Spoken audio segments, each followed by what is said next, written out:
Welcome, ladies and gentlemen, to the Spanish Mentor podcast. Today, I'm joined by Jason Willis-Lee. He is a uh, Spanish translator, or actually multiple languages. We'll get into. He started in Erasmus, which you guys that maybe are not familiar with that in Europe, is kind of a study abroad program available in Europe, where usually it's an intercultural between different countries.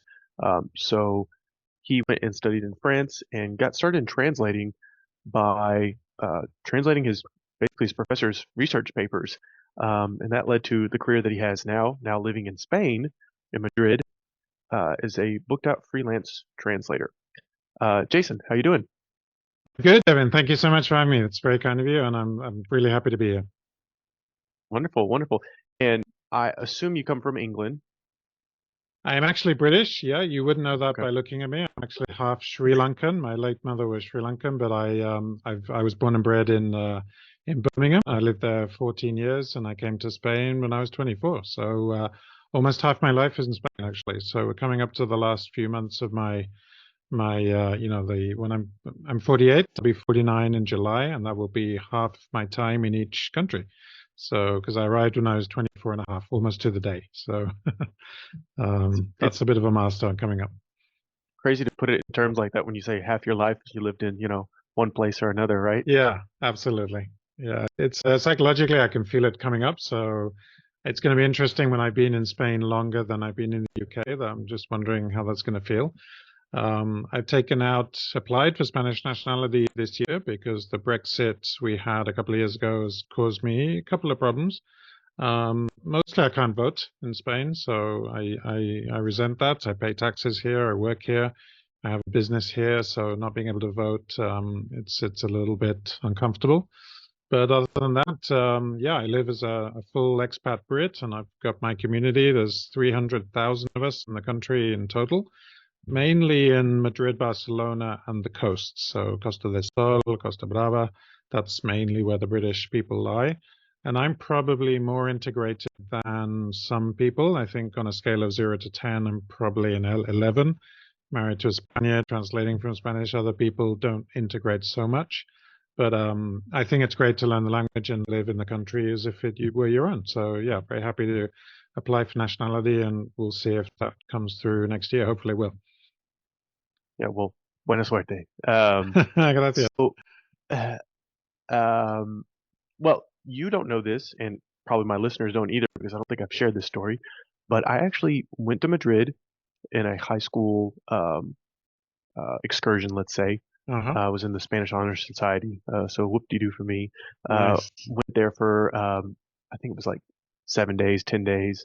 It was through a program, EF, which I don't know if it still is around, like Education First, I think is what it stands for. Yeah, that rings a bell. Yeah. Like a study abroad on steroids, but basically just kind of a cultural experience, really. Yes. That was my first experience going to Spain, in Madrid, and went down to Costa del Sol. And definitely, yeah, like you said, there's a lot of expats in that area because it's a beautiful area by the beach and the sun. It's like That's it. it's the next best thing to the Caribbean, so I get that.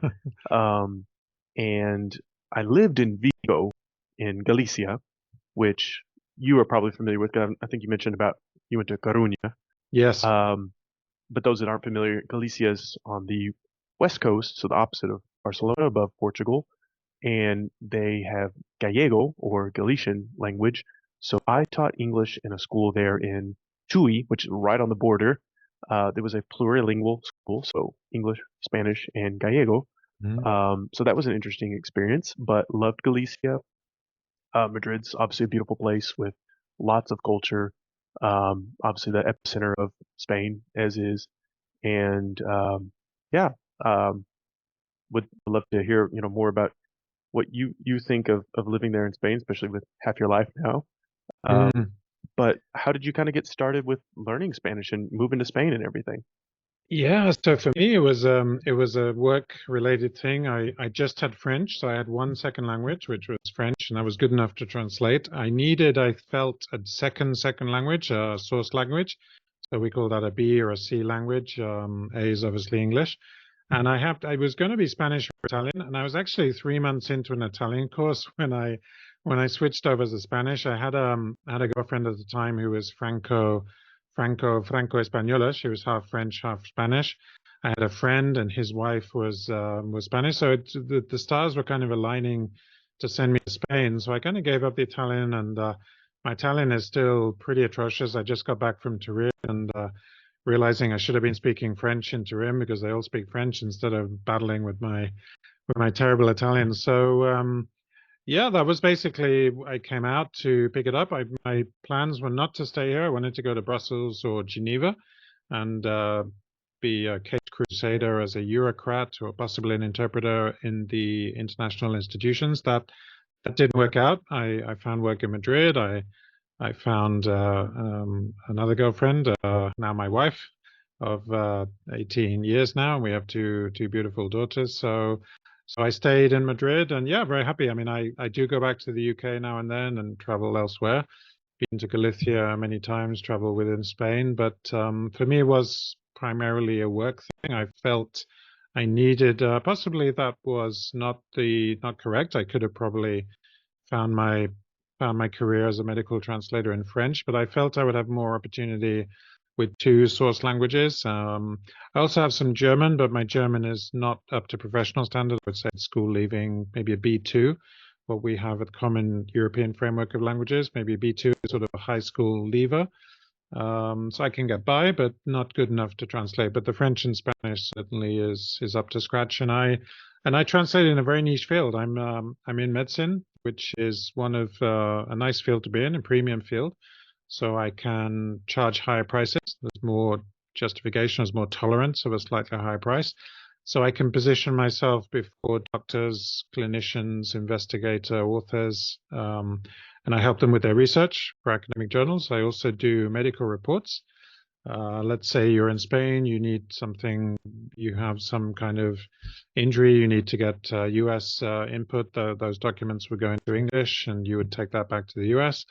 And I also do clinical trials. I do quite a lot of work on patient-side documents for clinical trials, informed consent forms, again, medical reports, patient leaflets, that kind of thing. So, between everything I do, I'm pretty busy, which is good because now the industry is a little bit pinched by AI and the machines. We've had machine translation for a while. I think the latest wave of AI has been quite challenging because people are now realizing, well, hey, I can get a rough and ready version of this, and it doesn't have to be translated by a human. So I'm trying to position myself as a translator coach. I do business coaching for translators, beginner or more advanced, and whilst I continue to translate. So I'm just trying to roll with the punches, adapt to the. I think you have to lean into changes, and I'm about to change decade. I'll be 50, not next year, the year after next. So I think you have to be flexible in your careers, but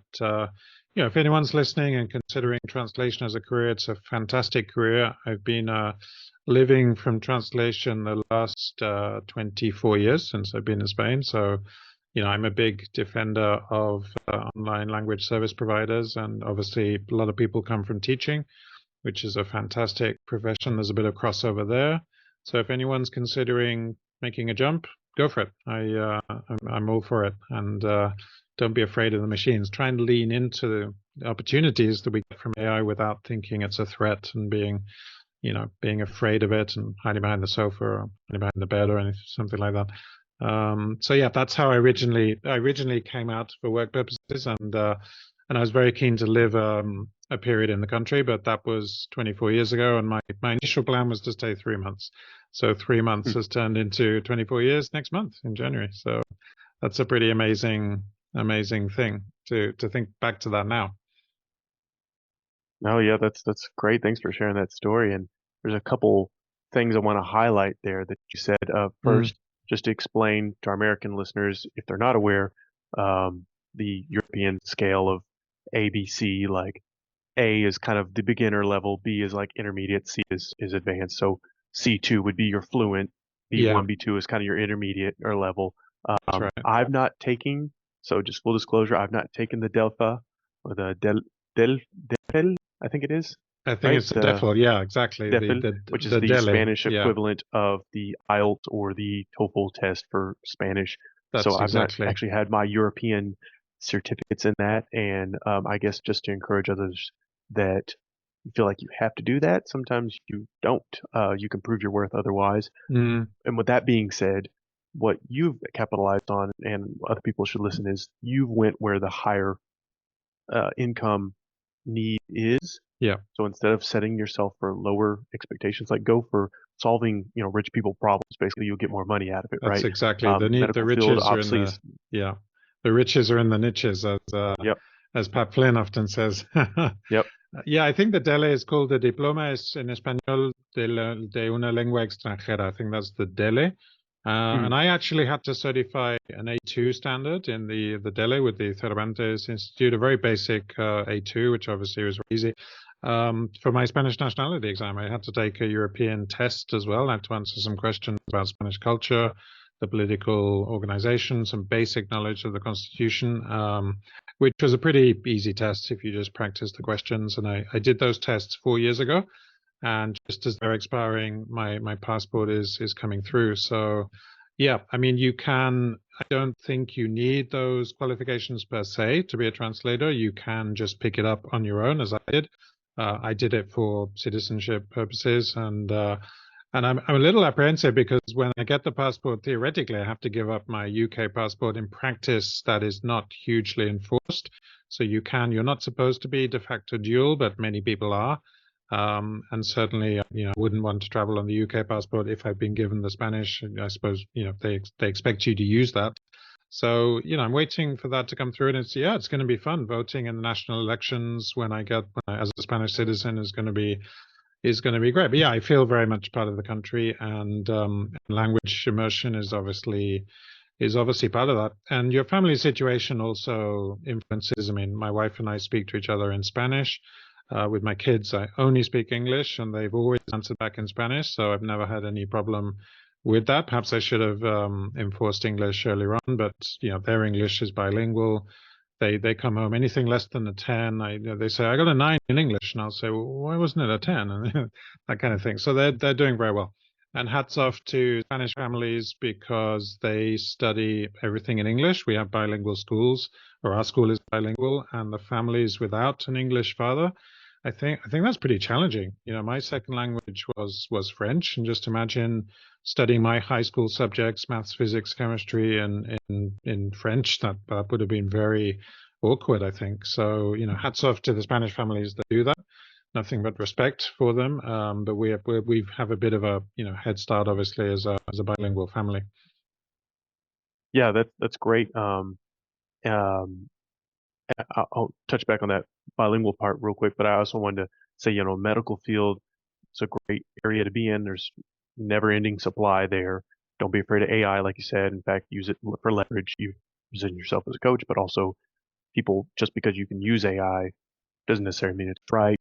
You're still, as a certified translator to fact check those people, they're not going to be able to, sure, for just a general document, you won't want to waste your time with like just general documents anyways. You want to go for research papers and bigger things anyways, or Yep. at the very least, something that's worth your time, right?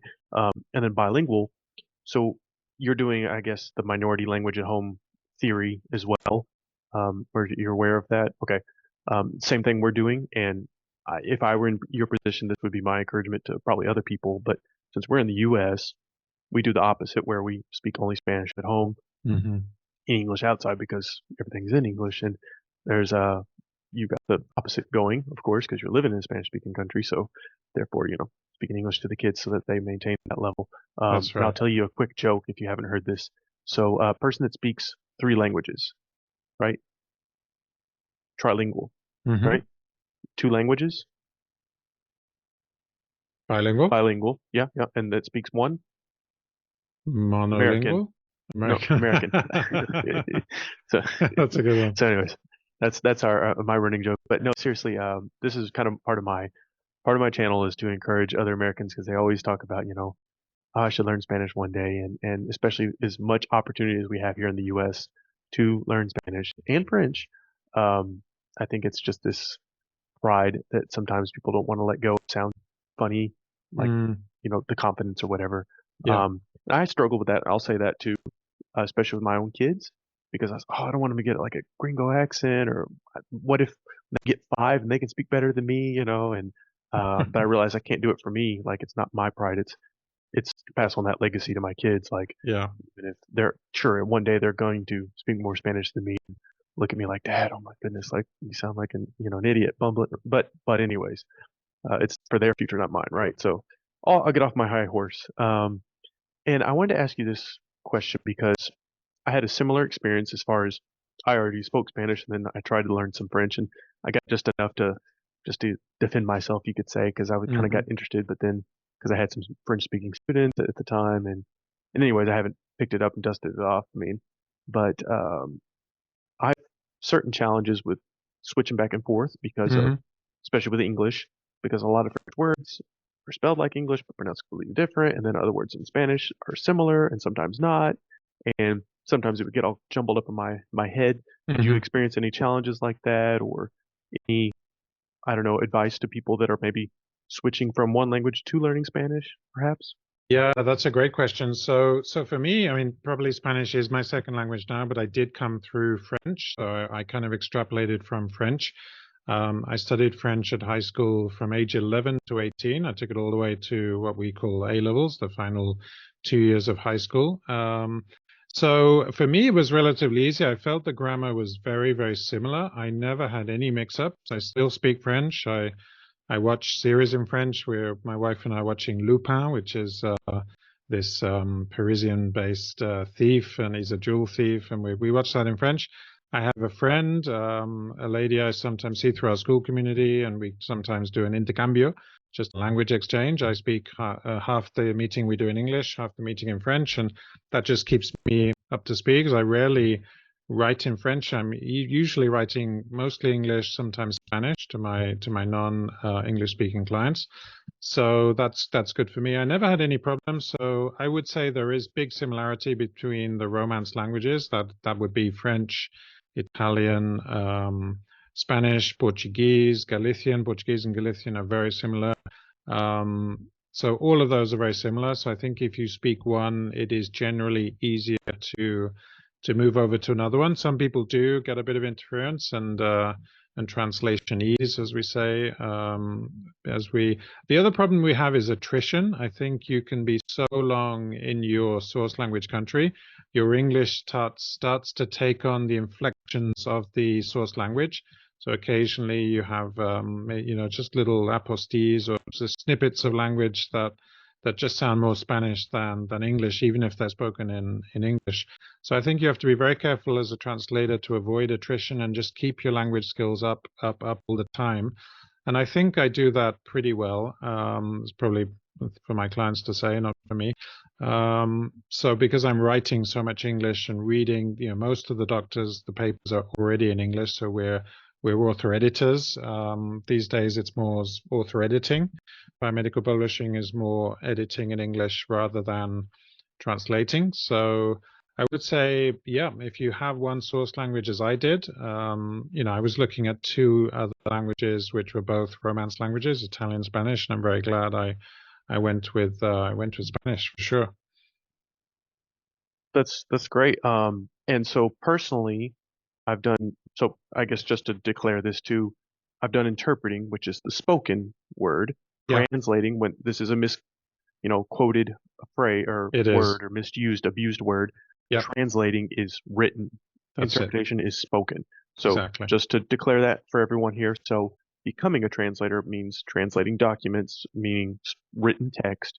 So how does someone get started as a translator?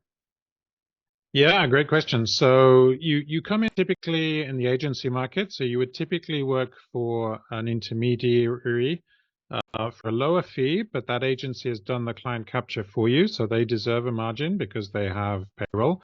They have to pay lights, they have to pay gas, and they have expenses. So they deserve their margin. So they will pay you a slightly lower fee than the end client. But as you get further through the market, you then, I suppose, graduate or get more experienced, and you want to work more directly with clients.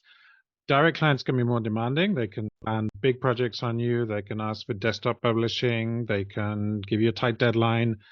They can pay you at 90 days or 120 days, if you're in the Spanish public system administration. contracting. So, there is a downside. You have to be aware of the ups and downs and just, roll with the punches, do work that fits in with your personality. I typically coach medium career. So my typical customer avatar, I suppose, is a 35 to 45-year-old female, and she's already making probably 3K a month or less. So I'm helping her go further because that 3K a month, it's taking a lot of effort. She's working long hours, 8-hour days. She's working weekends. She's feeling a bit of burnout. So we look at strategies to take that income, which is typically a 35, 30, 40K a year, and take that further, take that to 50 to 60. And we do that obviously by charging high prices. We do it obviously by more clients. And that is typically going for direct clients. So it's cutting the middleman out. And this is a good time to do that because the agencies are actually under threat from AI, as I said earlier, and the AI is starting to eat away at the middle of the market. So that typically a lot of translators pitch their services at the 10, 11 cents a word level. A lot of us are in that middle of the market, and now that is now under threat. So typically it's it's machine translation post editing, or it is well, that's basically what it is. So it's post editing, but the machines have got much better.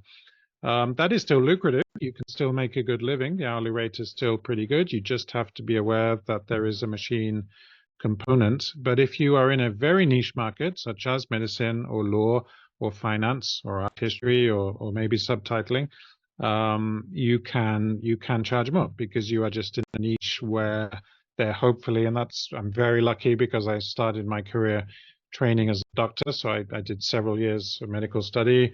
I worked as a clinical researcher for a while. So I was very lucky in that I fell into the translation market, not starting in that market, but I ended up in that market. And I'm very glad I have that specialist training. So if you're thinking, if you're coming from another career, another profession, wondering how to get into languages, I mean, there is no training that is useless to you as a translator. It's all good. It's all very useful training. And maybe you're a lawyer, maybe you've worked in finance. I've heard of investment bankers going into financial translation. There really is no limit as to, I've heard of IT consultants changing careers. So it really is a wonderful career to be in. And I love coaching. I have a coaching offer. My main offer is called Become a Booked Out Freelance Translator. And if you want to check us out, we're at entrepreneurialtranslator.com, entrepreneurialtranslator.com. And you can just have a look at what we do. And yeah, a lot of people who come in are teachers looking to set up a side hustle that could possibly turn into something more. And Jason, this is just, kind of cut into the chase. Don't, and if this, you want to expound upon this, that's fine. I'm just going to say, like, if someone had some language skills, for example, but they hadn't worked as a translator officially, would they be able to start working with you, or do they need some already kind of base background to start working with you? Absolutely, they can start working with me. I teach beginners. I mean, although my main avatar is towards the middle of the career, so that's person perhaps in their 30s, pushing 40. I absolutely teach beginners. I've had a couple of beginners through in the last year. I had a foundation round of students, and I just get you up to speed very quickly on the basics of the market, the structure of the industry. And then once you're up to speed on that, we can start looking at things like pricing, negotiation. I'm now doing things like skills like copywriting. I think it's never too early to build a client list of. I wish I built my own list. I mean, I have a list now, but my list, I've taken until I was 47 to start an email list. I wish I'd started that 10 years before, or maybe 20 years before, because the money is in the list. If you have an email list, you are not building a business on rented land. If you build a business on Facebook or Twitter, I think it's called something else now. Yeah. Those companies are owned by other people. So if they close them down, but if your email list is yours, that is yours to keep. Your website is yours, and those assets will be yours forever. So I teach people list building as well, and that's interesting. Most people have contacts. We all have Mhm. a phone directory of hundreds of contacts, and that's a start. And when you start a business and you start freelancing, which is it's a wonderful thing, just working for yourself and feeling passionate about something. I really, the last year, 18 months of my life, I've really gone skipping to work, very happy with what I'm doing. I'm building the foundations of a business, which is extremely challenging.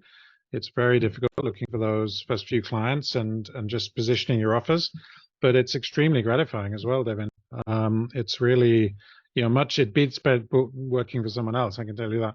So I haven't worked for somebody else since, 2005. So that was 18 and a half years ago. And, with a bit of luck, I don't think I ever will, because freelancing has treated me very well. I have been fortunate because I've been in a niche field, and my knowledge has been in demand. So that medical knowledge, obviously, when you're looking at technical medical reports, having studied medicine, it obviously helps to know what's going on. It's just less DTR, what I call DTR, desktop research.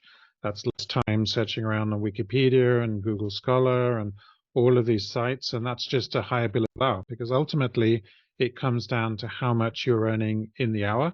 And that is something, the less time you spend on all these other things we have to do, invoicing, admin work, client calls, commercial, all of that is non-billable time. So the more billable hours, and this is a little bit illegal, the lawyer has the billable hours.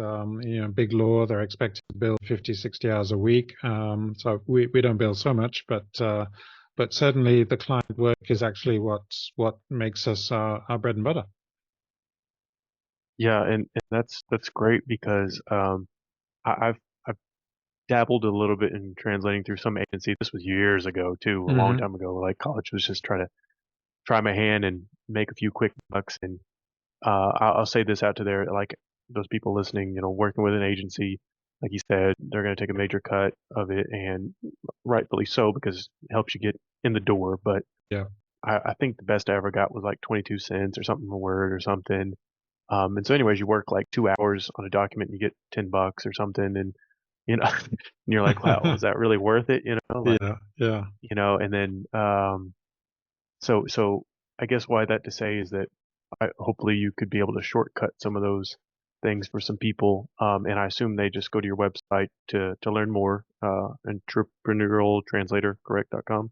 Yeah, We the can put first all that step would links be, in the below and stuff. yeah, absolutely. The first step would be just join our mailing list, perhaps. There's entrepreneurialtranslator.com. You can download an ideal customer avatar PDF that is there on the first page. It's a pop-up that comes up. So by all means, download that.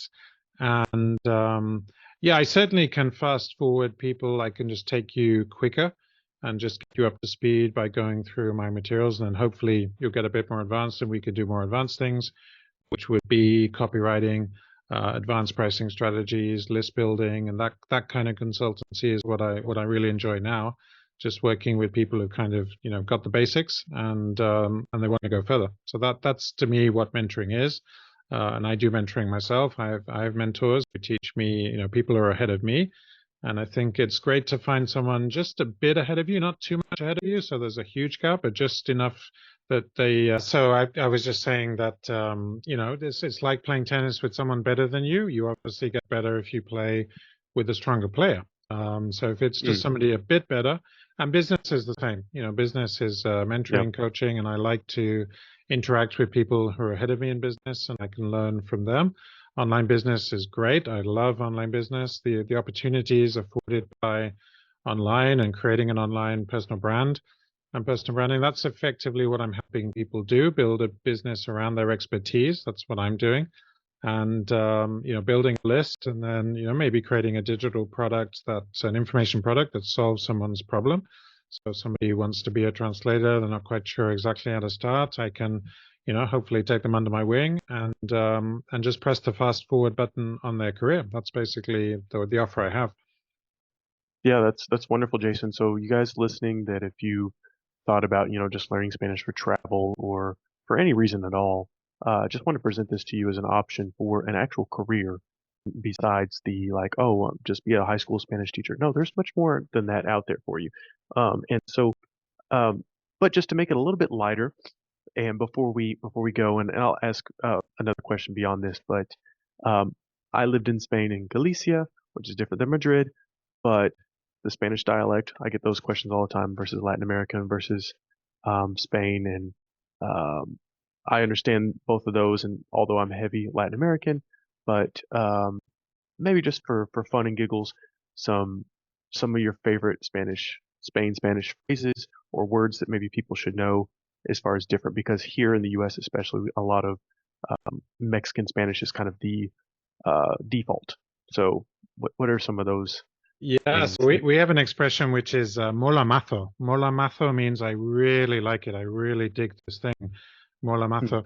And when you were talking about the Latin American Spanish, we finished watching a series called Modern Family, and it stars Sofia Vergara. I guess you uh-huh, guys, you get, she really kind of hams up her Colombian Latin American roots in that role. I think yeah. it's very amusing. So yeah, I mean, mola mazo is a typical Madrid phrase. The Madrid accent, it's so the verb, the past participles are usually ado. So entregado would be issued, or he pasado, I went through, or I passed. And the Madrid accent is sort of pasado. So the ado becomes an ao, so it's he pasado, entregado, and that's the kind of Madrid accent. That's a madrileño, and I consider myself, madrileño because of my 24 years here. So you can tell the Galician accent is a very lilting. It's a very musical accent. It's, I suppose, like Welsh, the Welsh accent in England. It's a very nice accent, and very similar to Portuguese because Portugal is obviously very close. Certainly, written Portuguese, I can pretty much understand everything. Spoken Portuguese, that's another story because the accent is quite strong over in Portugal, but they all speak great English. So, if you speak English or Mhm. Spanish, you'll be fine in Portugal.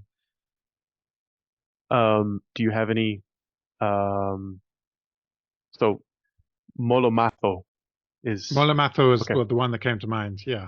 Gotcha. Uh, That's actually a word I've never heard before. So thanks for teaching me something. Um, I was gonna go with why or something, something that's to me that was new, or I don't know, because it's like never heard that except in Spain. So anyways, uh let's see what would be a advice for maybe someone considering living in Spain, as far as explaining maybe some of the different cultural differences, or just advice in general. mm. Yeah, that's a good question. I mean, so obviously the stronger your Spanish, the easier it is to get by, and the less tourists. I actually have a school friend who's planning to retire down in Malaga, a place called Benalmádena. It's just not too far from Malaga, up in the mountains. And I said to him, "Look, your French is pretty good. You studied uh, high school French to the end, so you should be at least a five." I said, "Try and integrate." Because there are Brits that come down and they try to form a kind of a ghetto on the coast, and they have they make no effort whatsoever to blend in. I don't think that's too good. And he's clearly not going to go up to the 10 that I'm probably at myself. So I would say just accept the culture. You can't bring your home country with you. You have to blend in. I would say the eating times are very different. I remember when I first came out, I was hungry for lunch by 12 o'clock or 1 in the afternoon. And here we don't eat every day. My lunchtime is 3 in the afternoon, which is probably when you guys may be gearing up for some tea time or something. So I think tea time, the eating hours are different, and then dinner would be just a snack, maybe 9 or as late as 10 in the evening. So the main meal is definitely lunch, and in my family, we have lunch at 3 in the afternoon. So that's something that took me quite a while to get used to. I mean, probably 1 to 2 years. And then most families are quite family oriented. There's strong family ties.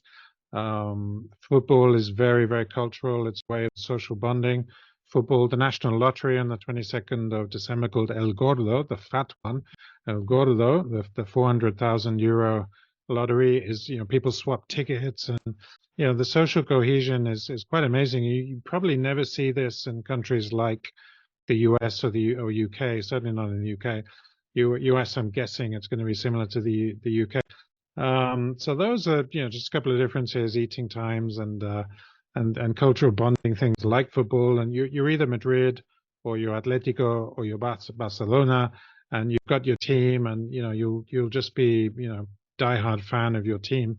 And I think that's good. We need things as countries that bring us together, that unite us, that don't divide us. And if that's football or lottery tickets, then so be it. There's enough dividing us already. So I Mm, like to lean into things amen. that do unite us. And I've certainly noticed in Spain, football is a uniter. Yeah.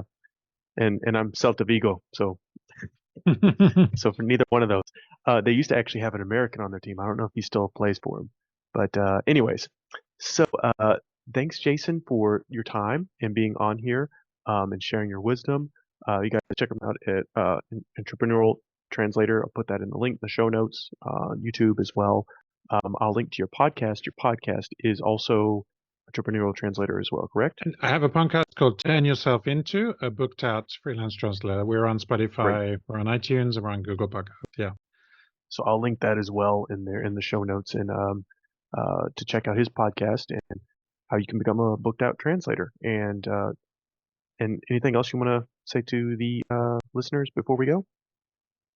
Just go for it. If you're thinking about translation as a possible career option, upskill. And if you're coming in from teaching, or if you're coming in from another career, just go for it. It's a great career to be in, and if you position yourself well, it could be a nice, lucrative career working for yourself as a self-employed person. So, yeah, don't think about it. Just do it. Wonderful. Thanks, Jason. Until next time. Hasta luego.